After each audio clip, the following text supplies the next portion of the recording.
Hey, it's Ty. I'm a tarot and oracle reader, and I'm here to show you one of my favorite simple tarot spreads. It's called the Traffic Light Spread. So this traffic light spread is really good for answering a question or for providing information on a specific topic, but it's also really good when you have a client who doesn't have a particular question in mind, because then you can get a pretty good general reading this way as well.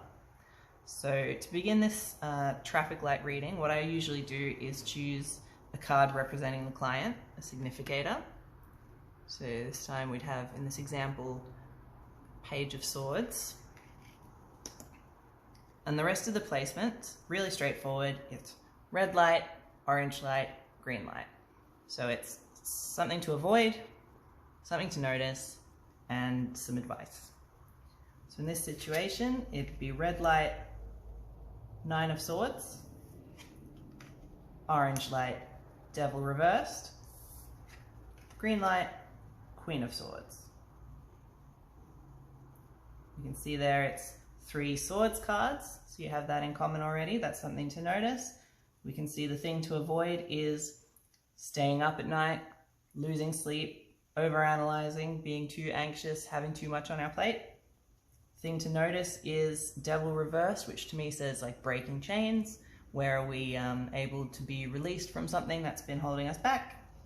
And the advice in this situation, Queen of Swords, I think that's pretty obvious. If we are the Page of Swords, that we want to be like the Queen of Swords. So we want to be analytical, mentally agile and flexible,